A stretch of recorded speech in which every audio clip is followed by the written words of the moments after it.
This TED Talk of mine was announced on that very day. In the early hours of the morning, my father and I found ourselves seated in a hospital lobby, and over us hung a cloud of silence that seemed to wait to burst and cry anytime. My mother had passed away an hour ago. It seemed to us that our world would never be the same again, that a battle had been lost, that this pain that was gnawing at us now was unbearable, even unfair.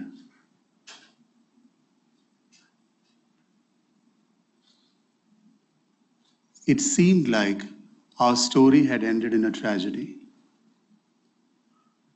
On the wall opposite to where I am seated, I noticed this photograph of Sri Ramakrishna Paramahamsa, the 19th century saint and mystic. A story comes to mind. This is a story of the last days of Sri Ramakrishna Paramahamsa. So Paramahamsa is dying. Incredible bouts of pain have left him in great agony. And on his bedside, at his bedside is Swami Vivekananda, who's his closest disciple. He's pleading with him to ask God for a cure. He just had to ask. He didn't have to go through this pain, right? And Paramhamsa relents finally and starts a prayer and almost immediately stops. He who is one with everything around him, for him, there is no question of asking for himself. Suffering is the destruction of the ego. Suffering is the raising of the consciousness. Suffering is a purifying force.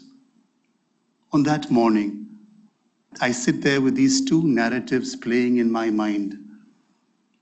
One in which suffering is this unbearable grief of an unfair tragedy.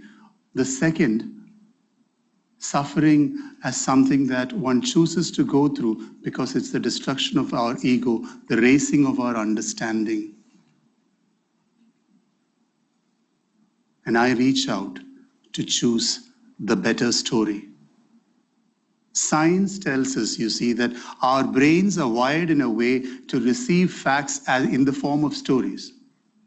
So the stories that we form create a template then for us to receive more experiences and then form the way we look at the world. It shapes our perspective and finally it creates the world that we live in, which is our reality. What does this imply? It implies that we need to change our world. If we need to create something new around us, then we need to shift our perspective. We need to change the story. We need to choose a better story. What does this imply? This is the same for everyone, but what this implies for children is phenomenal because children love stories. Unlike adults who might be a little skeptical towards stories, children love stories. And so for that child who is not sure of his place in the world right now, who is broken by his failure in an examination, being wrongly caught by the police force for something that he didn't commit, for that child who feels the violence of his broken home is too much for him to handle, we want to reach out and touch that child in some way that makes a difference. But we cannot do that through a preachy, coming from a place of authority, where we tell them what to do. This is where I believe stories have an important role to play. You see, stories work in silence and they shift perspectives. If only we could help them choose the right story. Let me give you a couple of instances. And let's go through the ages with a child and see how this might probably work out, choosing the better story. So first think of a kindergartner, a child, a 4 to 5 year old who is like bursting with stories anyway. This is the kind of child who would come and say that, the fairies and the monsters are as real as mom and dad, maybe even the same. The best explanation of a sunset is that the sun has gone to sleep.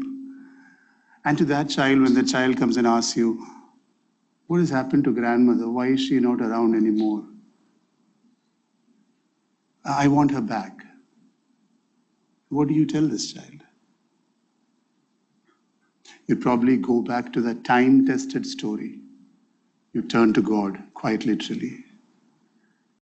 But my 10-year-old son has seen his grandmother's body being engulfed by flames, and for him, this is surely an end, right?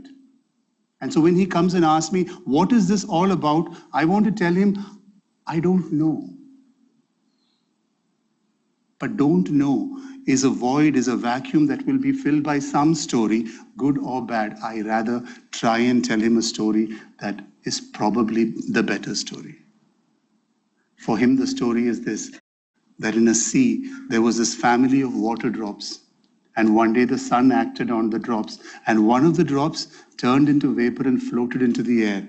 The other drops looked and saw that their friend, their family member was not there, and they all felt a bit sad.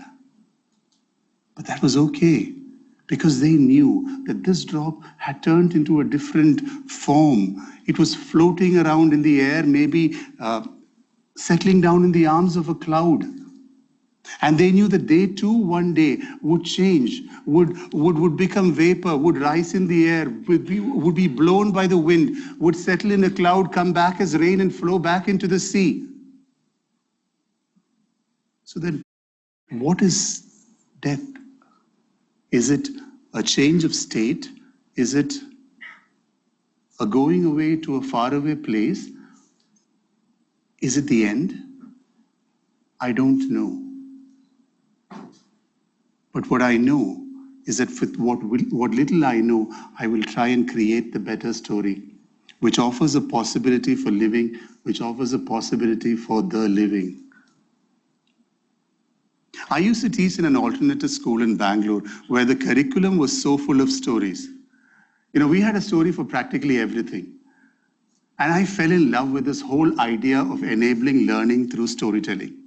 So when we set up our center here, we decided that stories would be a crucial part. It would be at the heart of the programs that we design. So stories that would reach out to children, that would spark an interest in learning, that would speak to their feeling realm, to their emotions, and would make a connection. I'll give you two instances of this kind of a story. The lesson about the science of the flight of a bird. Now, this is a lesson which includes aerodynamics, air pressure, bone weight. Those are all the facts. But what does it feel like to fly? What does it feel like to have the wind in your wings? What does it feel like to fly like an eagle, fly so high, circling the universe? Bring a little bit of song. Paint that image of a bird flying. Bring in a story which talks about the parent birds helping the child bird to fly. If you have noticed that in nature, what a story that is. And suddenly you find that your class comes alive. It's no more about the facts. It's about the emotion of flying. Or take, for instance, mathematics, a subject that children are easily, either they like it or they feel a dread towards it. Count me in that. So count me in that. And so this child who feels that I am no good with numbers, for the first grader who's struggling with a concept like addition and subtraction, I have a story where I take Mr. Plus out to a restaurant. And Mr. Plus, he grabs everything. He orders everything on the menu. Give me this, give me that, add this, add that. And I tell Mr. Plus, boss, you can't add everything onto your plate. Who's going to pay for all this?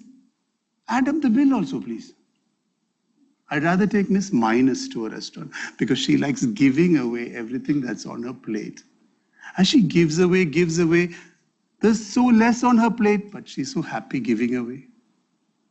You see, stories make abstract concepts relatable. It makes the boring and the difficult interesting. It shifts perspective. Now, if you were to look at it this way, stories, by the way, are inspirational. There's no doubt about that. We're all inspired by stories. We all know the story of some great person who, kind of conquered the odds, someone in the family.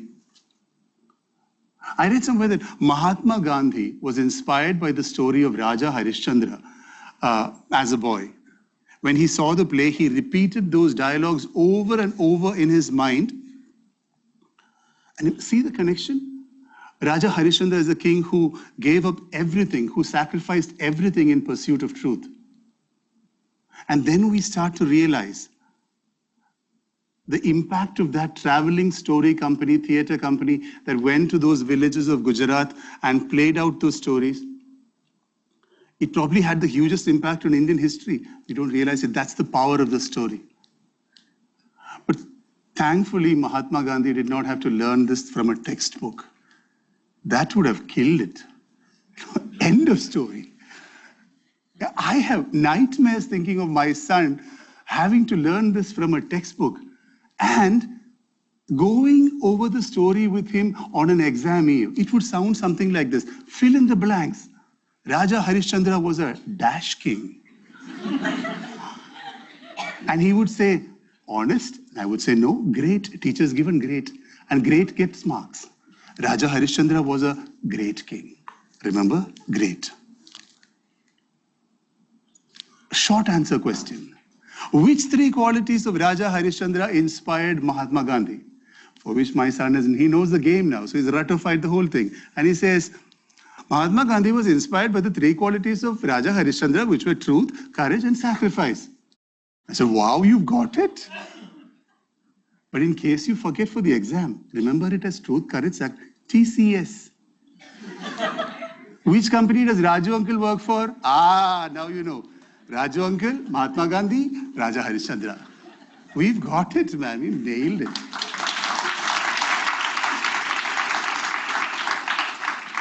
Some stories should never be told. At least not the way they are told. Like I had this friend of mine in College of Engineering here. His goal in life was to settle in Chavadimukha with the love of his life. But his father, he inspired him to take GRE with the story of none less than Swami Vivekananda. And I smelled a scam here, so I went to investigate. And I asked Uncle, what was this all about? And he began to inspire me as well. He told me, see, that fellow was wasting his life. And I thought he was talking about his son. He was actually talking about Swami Vivekananda. That fellow was wasting his life in some godforsaken corner of the country until somebody asked him to go and give a speech in Chicago. And see what difference it made. International exposure, Monet, that is what makes the difference.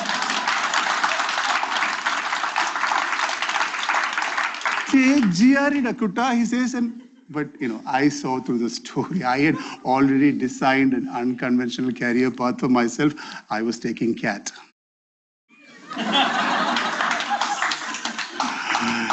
So yeah, I hope you realize is that we kind of go with the script that somebody has designed for us. We are bullied into believing that those scripts work for us, so we choose our careers, we choose our life partners, we raise our kids based on the script that someone else has written down for us.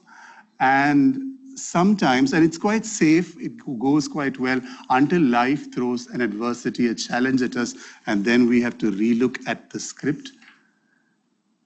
That's why every challenge is probably an opportunity to write a new story. For me, having to deal with this degenerative neurological condition called multiple sclerosis has been this kind of a writing of a new script all the time.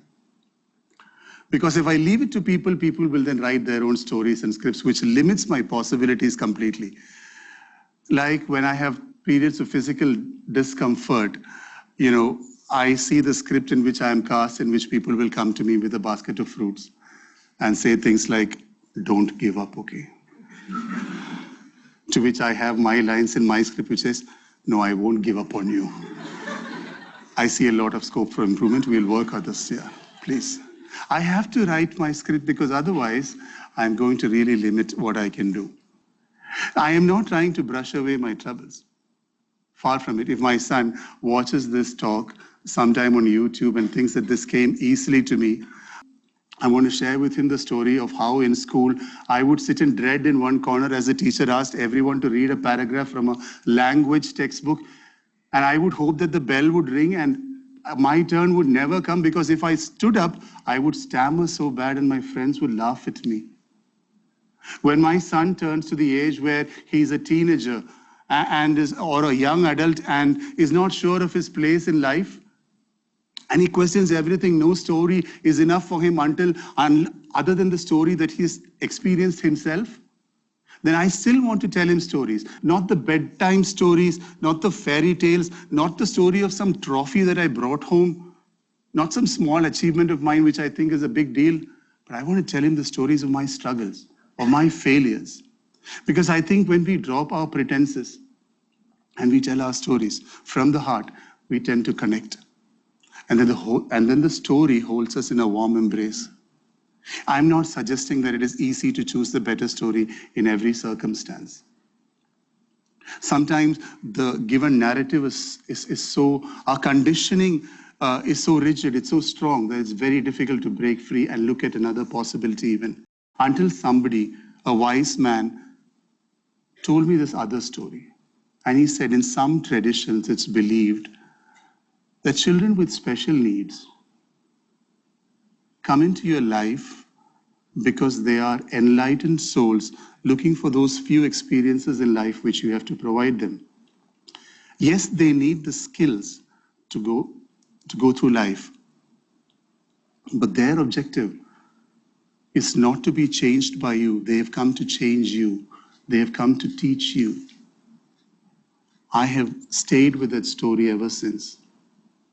And I see that story play out in my work with children with special needs at our Learning Alternative Center.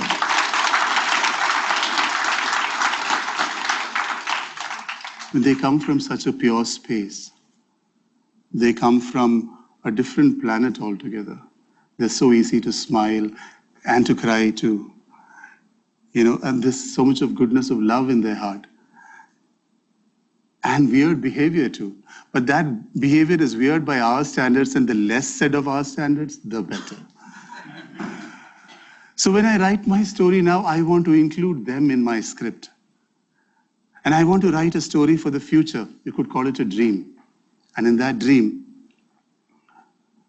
I stop thinking of this as my story now. Like all the speakers who spoke here, I think they connect. Because somewhere when I start to give, my story starts to give voice to those who will never have enough words to tell their voices, to tell their stories. When my story starts to resonate and strike a chord with people who seem to understand the pain, then my story doesn't matter. It becomes our story. And then with each and every dream block that we have, we will create a house, probably even a world where children of all abilities and adults can live together with dignity. And there will be a lot of challenges on the way. That's the nature of the journey. But as we go ahead on that journey, I am sure with each challenge, we will come out stronger. Because at each point, I hope we will choose the better story. Thank you.